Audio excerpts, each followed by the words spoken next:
you should really ask yourself, and not just ask yourself, probably in front of mirror or in front of anyone, just try to make a 60-second speech of why you are better than anyone else, right?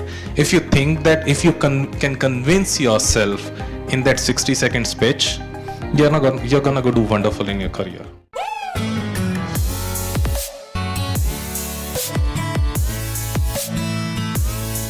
I'm Prakshi Vik from Management Department, and on behalf of Training and Placement Cell and JC Bose Technology and Business Incubation Center, I am going to host this session now. So I welcome you, sir. And are you ready for the session? Yeah, I'm ready for the session. I'm pumped up. I'm ready to talk. So, sir, tell us please, how does it feel coming back to the campus? It's a surreal feeling in itself. The campus has changed a lot. I never used to see so many people. Like it used to be in 2003 when we graduated, it was only the BTech, right? So we had a batch of 180 people. So maybe we had like 500 odd people in total, right? So it's so much more crowded now. It's so much more full of energy. So I'm really happy to be here. But it took me 17 years to actually be here. Yes, sir, but I think this is the right time that you are here. Thank you. Our next question is, what was your favorite part of attending this college? No, I think, so it's not going to be a short answer. So I was a studious kid right from the starting, right?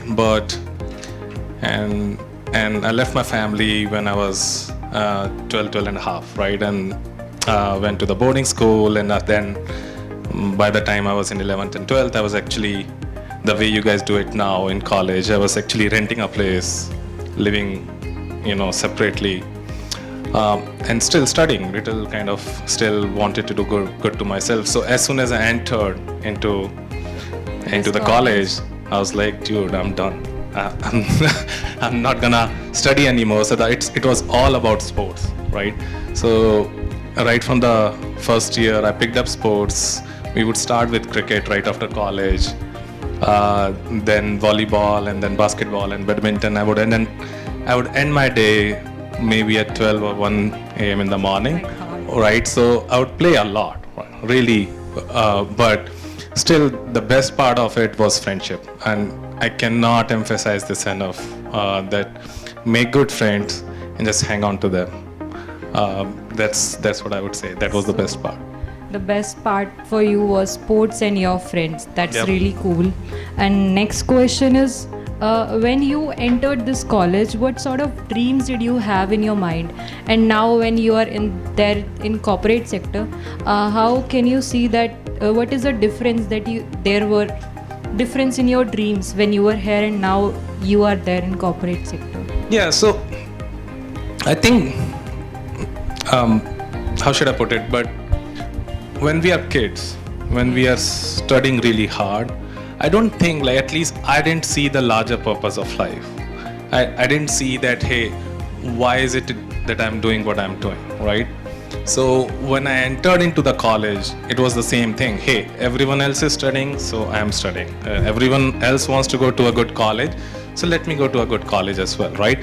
So to be honest, my dreams have actually built up. Maybe I've matured later on in my life, but now that I can say that, I have some dreams, right?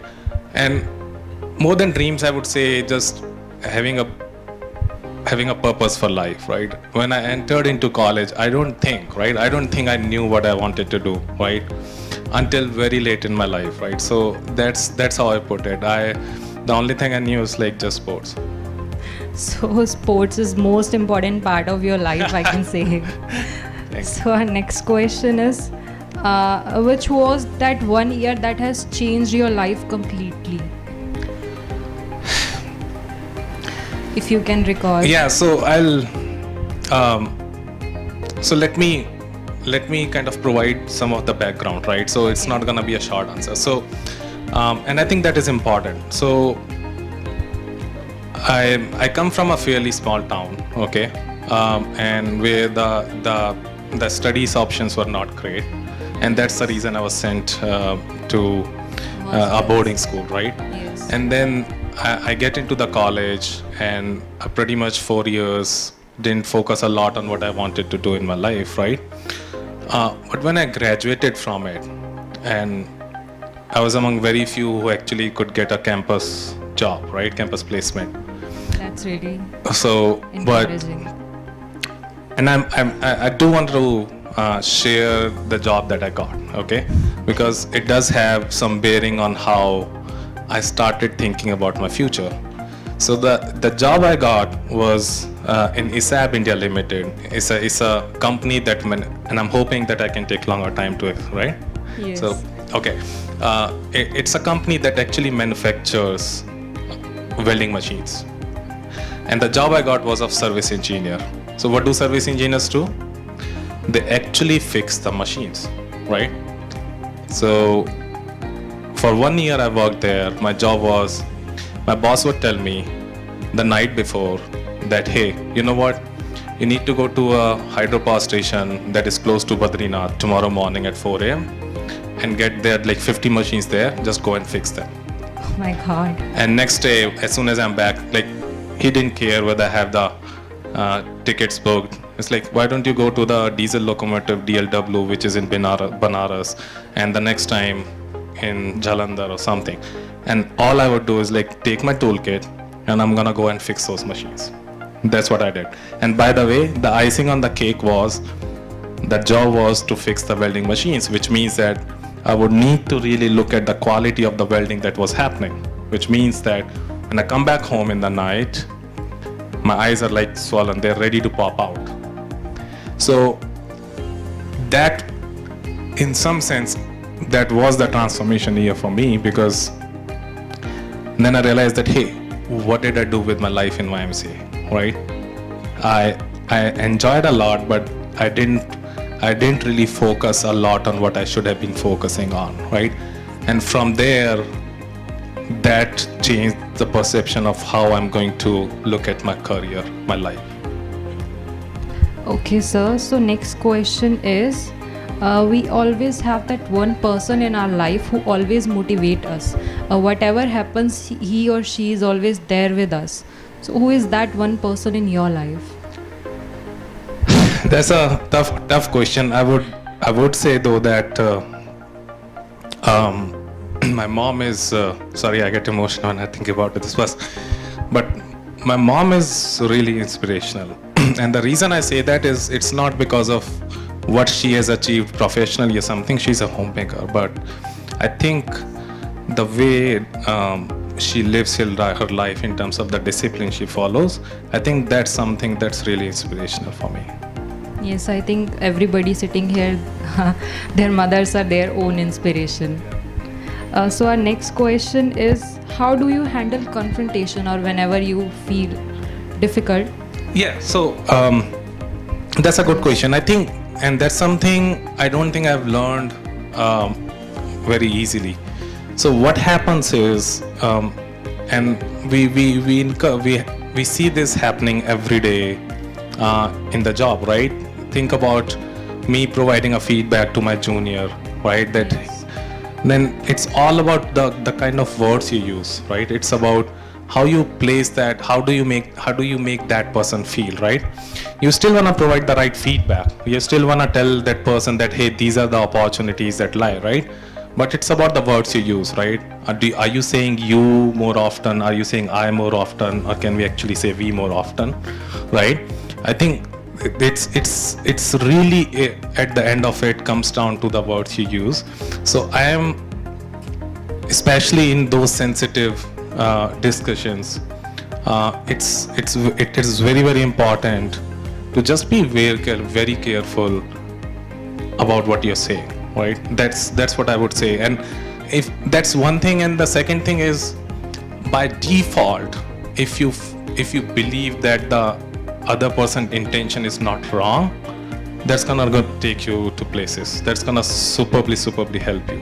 And that actually is true, right? I think if you think about it, like, there has to be a reason behind someone else having bad intention towards you, right? Generally, it doesn't happen.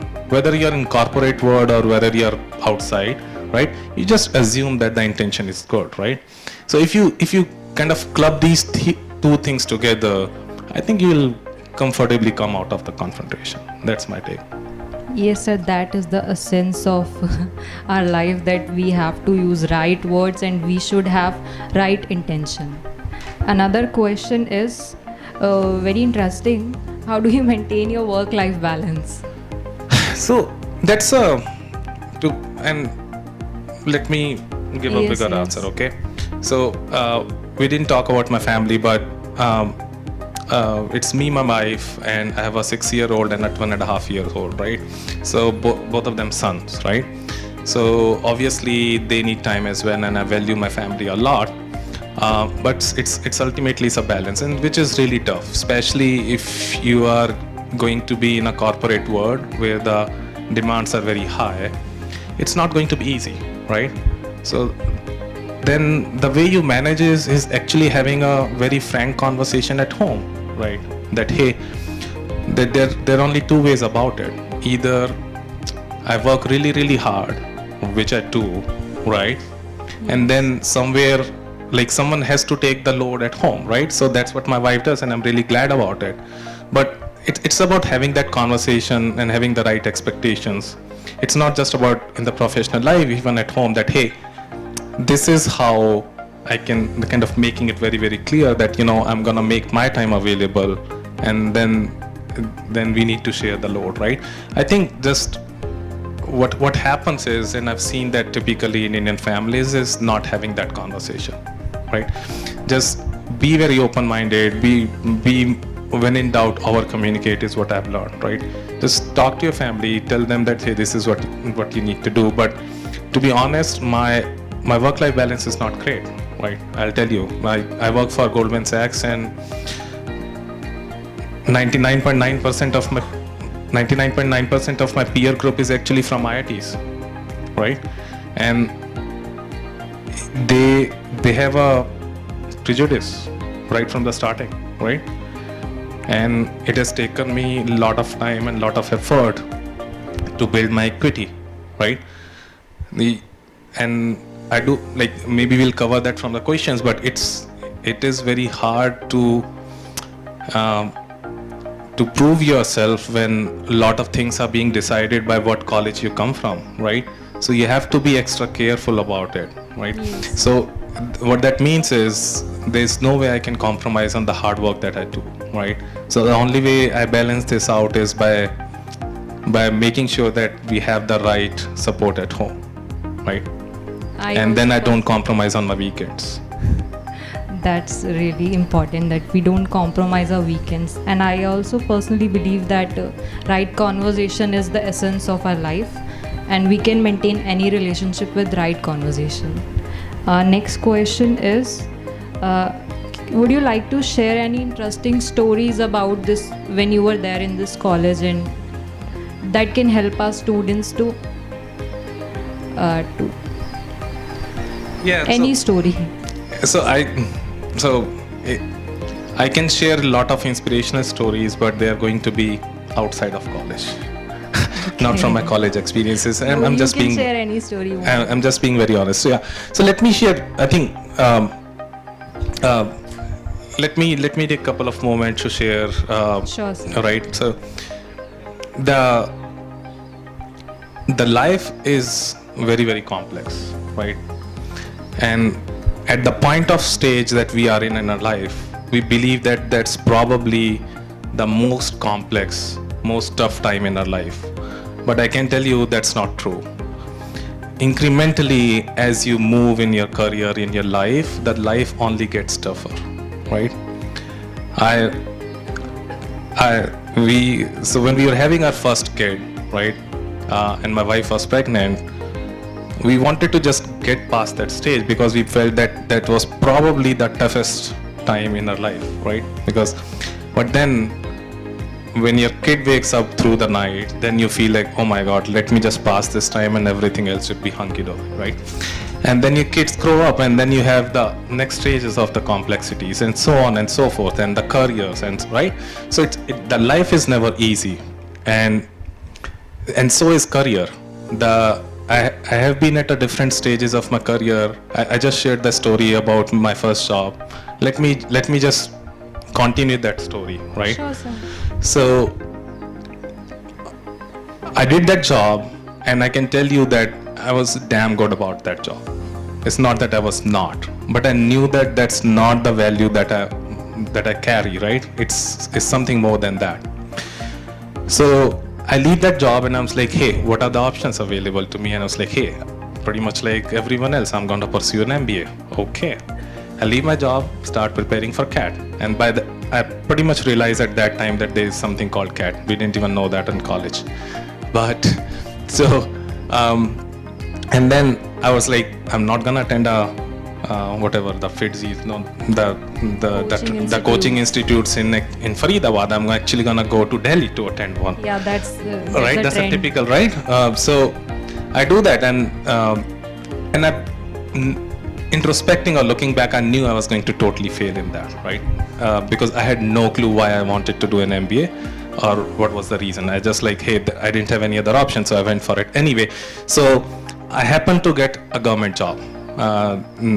With the electricity board, an officer's level job, and I was like, this is the best thing that could happen to me.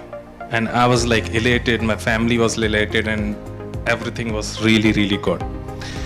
And all my friends actually got jobs in the private sector, and this is the time, remember, I'm talking about 2003 to 2008. If you go and read about it, if you don't already know, that was one of the boom times of corporate India. The salaries were going up like crazy. My friends were in private sector, and all I would hear from them is someone was traveling to Tokyo, Singapore, and US, and their salaries were going up left, right, and center. And I'm in a government job, right? And then it was a typical samosa chai kind of job, right? So within a couple of years of me doing that job, I realized that, dude, I'm again in a bad soup. This is not what I signed up for. This is not what I really wanted to do. So I'm kind of saying that is because, going back to my original point, the career never moves in a linear fashion. So what do? I start preparing for MBA again. That's what I do. So, and this is back in 2006. I pretty much remember all the dates, but I was really struggling. October 2006. So CAT happens in November, right? Yes. So I start preparing for CAT in October 2006, but not for that November, but for the next November. Oh my God. So for next 1 year, I don't go out of a house, my office and my home, and I'll work really, really hard. And you know what? After working that hard, I don't get great scores, right? I get whatever, not good enough to be selected in IIM A, B, and C. And then I was like, I'm not gonna leave my job for a government job, a decently paying job, for a second-tier institute. Okay. So I started preparing in October 2006, and you'll find out why I'm saying all these details is. And then by March of 2008, so 1.5 years passed.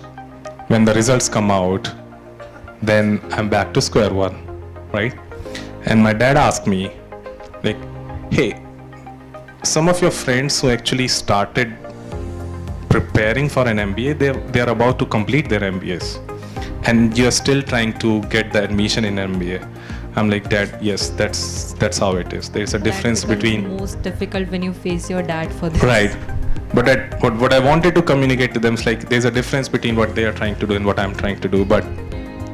And I'll bring up the friendship thing again because the roommate of mine in YMCA, and some of you guys probably know him, Saurabh Yadav. Him and I, we pretty much all our career has gone together, right? So then I was at a point where I was at a crossroads. I wanted to open a dhaba.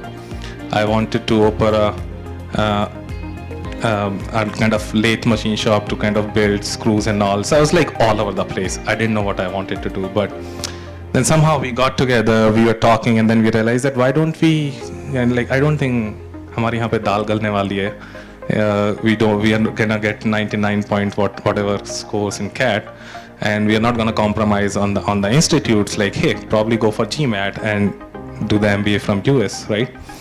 So then he ended up going to UK, and I ended up going to US for the MBA. But think about the timing. We started doing that in 2008, and what happens in August 2008, you guys all know, right? The Lehman Brothers and the Bear Stearns and the economy tanks, right? The Great Recession happens. And what happens in that? No one gets a job. People are getting fired, right? And what am I doing? This is the time when I need to take a call. Hey, I'm in a government job which is paying me okay. I'm not happy with it, but I don't have the money to take the loan, and you guys know the MBA from US is super expensive.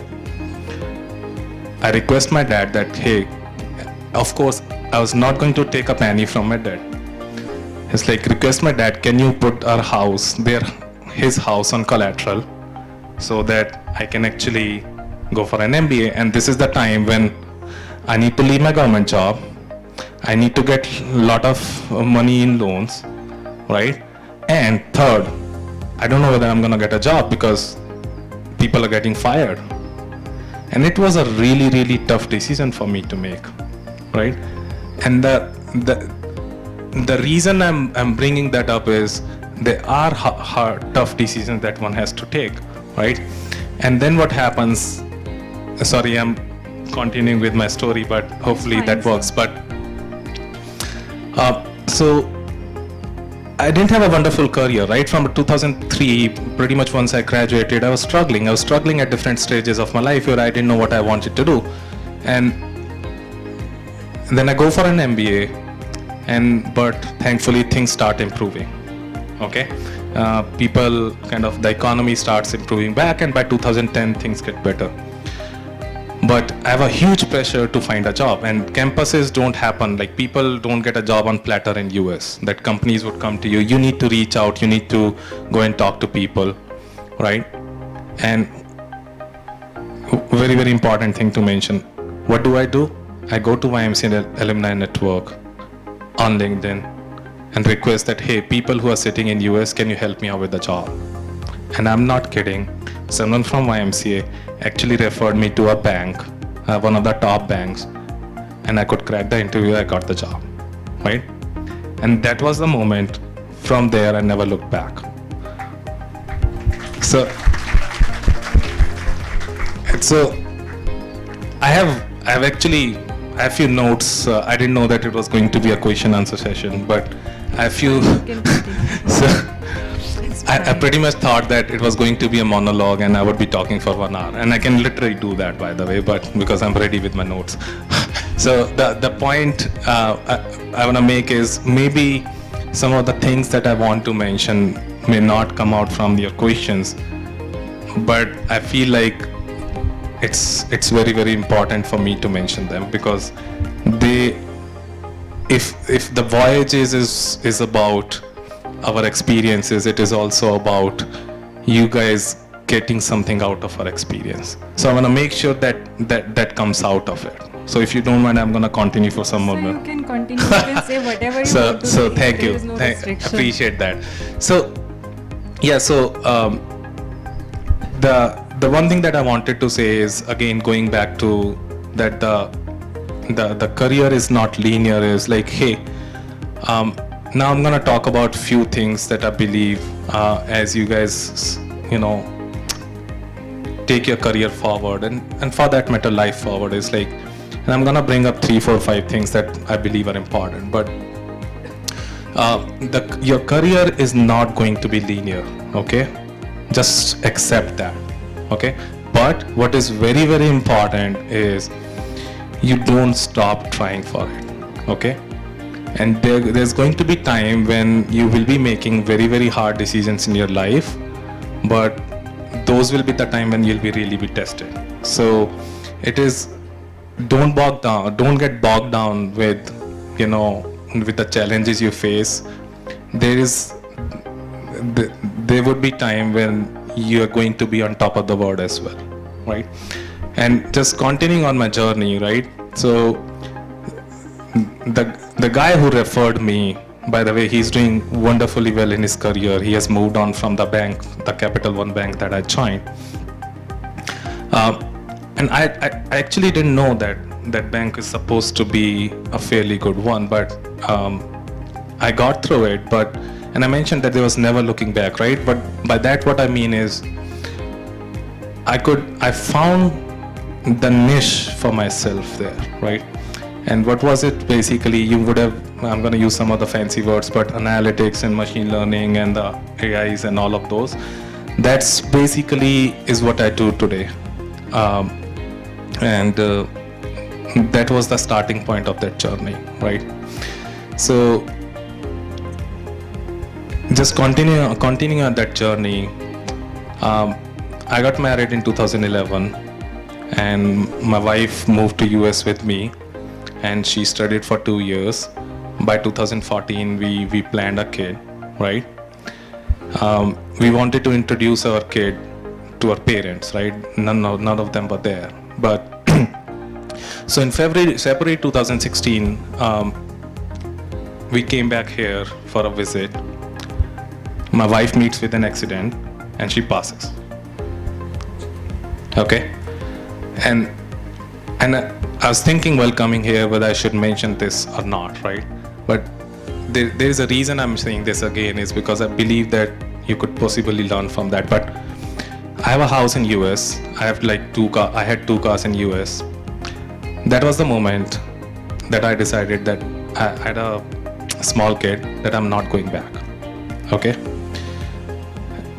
None of those were like easy decisions to make, and of course I was going through a tough time, and by God's grace I have moved on, right? I've married again, and I got another kid, so it's all good, right? But there were really tough times, and you guys all would have your own share of tough times, but just be strong and continue to make progress. That's what I would say on that piece. Thank you.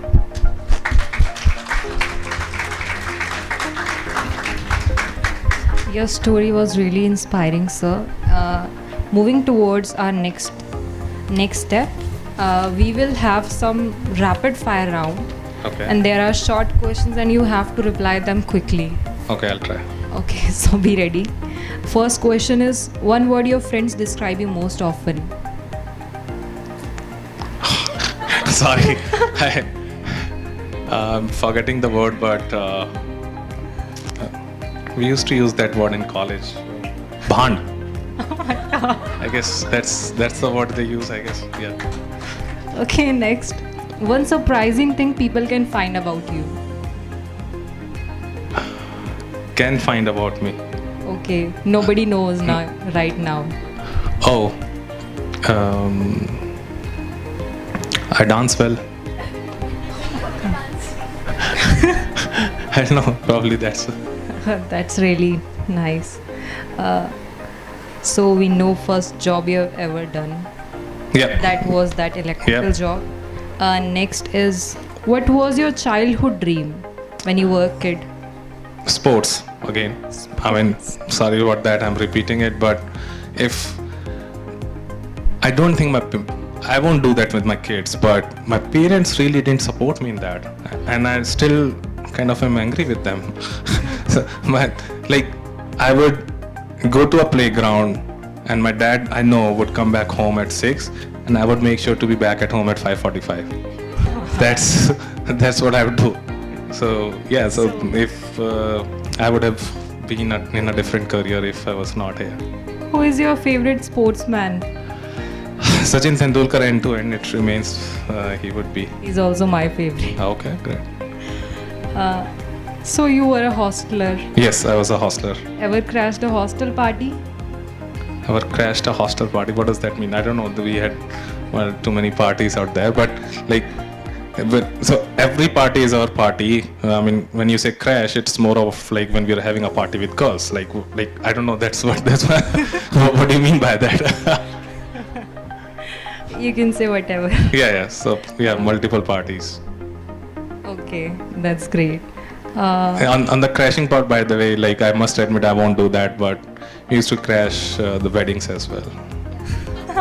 I- So next is one rule you used to break in this college.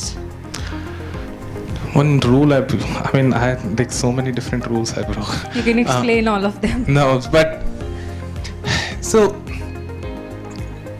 I remember it was first year, and you know, ragging used to be pretty strict and all.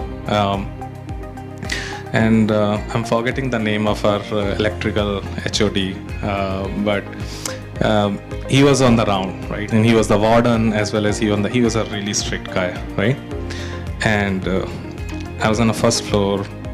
I go on the windows, and windows were like, there was no kind of jalis in it, right? So I like banged the windows really, really hard, Oh my god. and he actually saw me, right? And I was an electrical, and he was an electrical HOD as well. So just my 4 years went into, just imagine how it went. Anything that happens in the hostel, basically you would be like, you did it. Very interesting. Yeah, so that was tough. Yes. YMCA experience in one word. Phenomenal. Wow. Any takeaways from YMCA? Friendship. Coolest thing about working as a risk manager? Yeah, so I can spend some time. I need to just Sure, yeah. sure. So yeah, I'm a risk manager. So let me take this moment to actually explain what I do as well. So I work for a bank, and if you think about a bank, and within the bank, I work within the credit cards division. Now, what do? If you think about it, they are within 30 seconds, they are taking a decision whether to give you a credit card or not. So by the way, it doesn't happen here in India that much. They would ask for your pay slips and all that. Doesn't happen in US. The way that happens is you enter your name, you enter your date of birth, and you enter your SSN, which is the Aadhaar card, and maybe one or two more basic details. That's it. Within 30 seconds, you would know whether your credit card got approved or declined, right? And how much line do you have? You have a $5,000 line, $10,000 line, and so on and so forth. Now, just think about what happens behind the scene that bank is able to take that call. There's a lot of analytics that runs behind the scene to make that happen, and that's what I do. The amount of risk a bank takes, and it's a unsecured loan, right? So if on a daily basis the bank books 1,000 cards, and on a $5,000 line, we're actually talking about billions of dollars of risk a bank is taking on an annual basis, right? So, and similarly, the other thing that I do, and I have an expertise in, is on the fraud side of things. So think about it, when you swipe your card, I don't know how many of you have actually experienced that, but some of those transactions are actually fraudulent transactions. Okay, now if I talk about the event rate, right? Basically how many times that fraud happens, it's around 2 out of 10,000 transactions that are actually fraud. Okay, really needle in that haystack, right? And my job is to identify those 2 transactions and be able to decline those transactions, right? That's my job. And if I don't do that, if I fail in my job, my bank is going to lose millions and millions of dollars collectively in the full year. That's the kind of conversation we are having here, right? Now, if you think about what happens behind the scene is, for every single transaction that you're doing, about you, about the merchant, about your location, about everything, we are actually getting thousands, and we are able to develop thousands and thousands of informations that we are gathering for you, and be able to make smarter decisions using them. And we use all those kind of statistical models and machine learning and all that to do that, right? And that's what my job is. And the coolest part of really being the risk manager is you need to kind of think ahead of what you don't see in the data. I think that's the coolest part. What you see in the data, you can deduce from the data. That's like anyone can do that. As a risk manager, you need to think what you don't see in the data and be able to still assess the risk. You have to go beyond the data. Yeah. So next is, what was the best piece of advice you have ever given? So no one word answer I can have. I'm still so for my friends and family, I am their go-to investments guy, right? They reach out to me for investments they need to make, right? How they should think about their finances, how they should think about allocating their money, how should they minimize the risk, right? And I read a lot about it as well, right? So I feel good that I'm able to provide the right guidances to my close ones, and that's what I would say. I do have a lot of advices for the team, but let's cover your questions and then I'll keep them for the end as well. Few advices. Hopefully you guys would be ready to bear with me. Okay, so next we will be showing a picture here, Yeah. and you have to tell about it. Yeah, I'm ready to tell about that. Why don't you show that picture? Sir is very So- excited. Yeah. So this is me, by the way. So there is a message to all the skinny people eating boiled egg every day. Yeah, I'm sure there are few, right? Like, you will get there, right? Don't worry about it. You see this and you see me, there is some improvement, okay?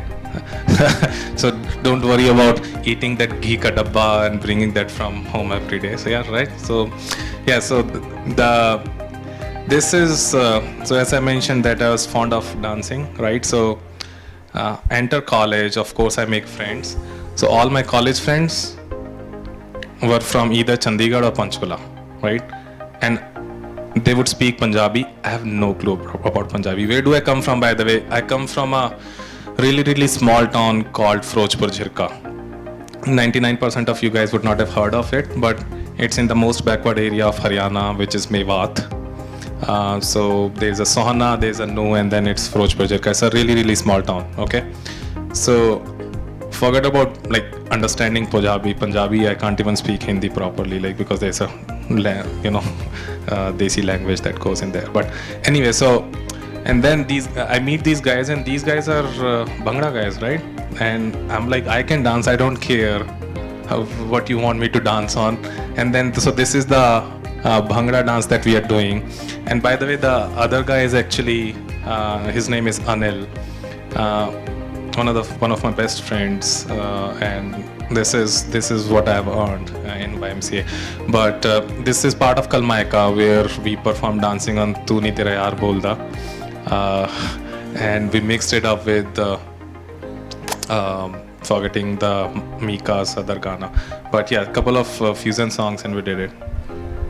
That's very cool about that you participated in Kalmaika, because there are many students sitting here, they also participate every year.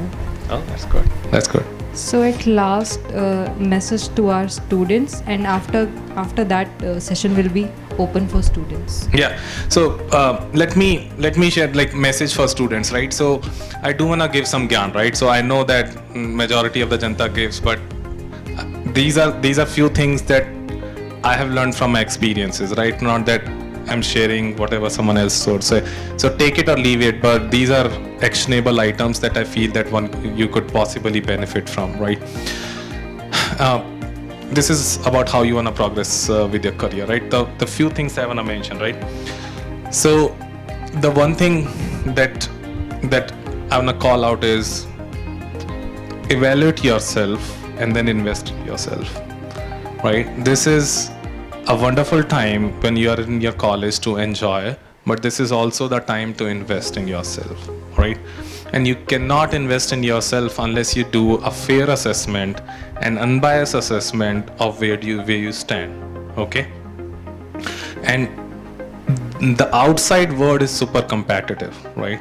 So if you think that you're just gonna go out and you're gonna get a whatever different compensation or not, you should really ask yourself, and not just ask yourself, probably in front of mirror or in front of anyone, just try to make a 60-second speech of why you are better than anyone else, right?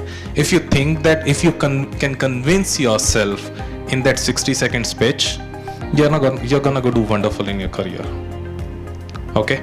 And whatever that reason may be, whatever you believe that you can differentiate yourself with, it will be super duper hard to come up with even 10 seconds, I can tell you that, right? And that is what you need to work on. I know I'm talking at a 30,000 feet level, and I can actually drill it down to the most granular level, but let me give an example of that, okay? And all the examples or the guidance I'm giving are related with my career. Back in 2003, I talked about my first job. At that point in time, Infosys was ready. Infosys was so desperate to hire people. They were ready to hire people based on just the written test. No interviews, nothing. You would just do the written test. But me being me, I was so afraid of coding that I was like, dude, I'm not gonna sit in this Infosys exam. No matter I'm unemployed, I'm not doing well in my career, I'm just not gonna do that because I hate coding. Now, how the heck did I know that I hate coding? I never did coding. Unless I do something, how would I know that I would really hate that, right? I didn't do it, okay? And of course I struggled later on. I get my first job in the bank. The first thing I'm asked to do is to learn coding. And by the way, I'm a decent coder right now. I'm an electrical engineer. I hated coding. The first job I got was in 2011. I was 28 years old at that point in time, which means that I am less open to learning new things, right? But I did that. And I'm glad that I did that, because today, when I have those IITians reporting to me, right, I can actually go into their codes and tell them that, like, hey, this is the mistake that you have made, right? So the point that I'm trying to make is, you have to really think, right, where you stand, and then invest accordingly. Whatever career you choose, right? Whether you go into the core manufacturing line, or you take the knowledge economy career, you take the product management or whatever, you should actually be able to say how you differentiate yourself, right? So that's one on the hard skill side of things. Whether you're going for doing an MBA, and by the way, I did that coding job. I started with that coding job after I did my MBA. Don't forget that, right? People, when I was doing my MBA, I was made to feel that there is a CEO chair sitting and I'm just gonna sit on that. It doesn't happen that way. I can tell you right now. You have to really go in and be able to add value, whatever that value is, right? And if you cannot do that, just imagine that your salary is not gonna go up. If you can contribute 100 rupees, then only you can earn 10 rupees out of it, okay? Now whatever, again, different fields, whatever, but I'm just giving you an overall framework around that. So it's very, very important. The second thing I wanna mention, so this is within the invest in yourself scope, right? Is on the soft skill side of things. I mentioned about me coming from the small town. I could hardly even write a sentence in English. I can tell you that. When I got into the campus interviews, I could not speak English at all. My legs were shivering, right? And that was a big shock of my life. You know, what the heck? What did I do, right? So then there was a point when I started investing in it. I still have a notebook which is like this thick and almost like 4,000 to 5,000 words written by my hand, and I still know every single word of that. I like noted down the meanings, and it's not just taken from the dictionary. Read it from the books, understand that word, and do it, right? And I'm not trying to relate the soft skills to just the spoken English, by the way. That's not what I mean. And you guys are 100 times better off than what I was. My point is, 80% of the job, whichever job you get into, is about communication, okay? So you better be good at it. I don't see majority of my colleagues. I don't meet them. They're sitting in US. The only way for me to communicate with them is through the phone or a video call, right? So if I cannot elaborate my thoughts, if I cannot be articulate, then it gets very tough no matter how good I am in coding or in the hard skills, right? So you have to balance both out and you have to work on both of them. There's no other way out. That's I've just covered one. I'm gonna continue. Is that okay? And I hope that's okay, sir. Okay. So the other piece of advice I'll give is connect. Network with people, talk to people. Don't live in isolation. Don't work in isolation. You cannot imagine how important this thing is. We are so much comfortable in our own space, working the way we want to do. And by the way, I can tell you, all the alumni, and I'm saying not even alumni, anyone, people want to help. You might think that's not the case. You might feel embarrassed that why should I reach out to someone? What would that person think? You don't have to. You just have to reach out, right? No kidding, I had no clue who the Prakshi Vij is when she reached out to me, and I didn't know that she was referred by Saurabh Yadav. I didn't know that, right? I think that Saurabh mentioned that you can reach out to me, but my point is that people are ready to help. I got my break in the consumer banking through that network. I use the YMCA network, right? There are people who are doing MBA, there are people who are doing electronics engineering or whatever. There's so many different alumni. You feel that it's a college responsibility to facilitate those conversations. You're wrong, actually. You need to go in and it's not YMCA MOB's responsibility as well, right? There is an open forum called LinkedIn. Just go and talk to people, right? So that would be something I would really request you guys to do that. Okay, so I'm moving on to the third one, and I'm gonna keep it short because I think I've already communicated with that. Be consistent and have the perseverance, and I've already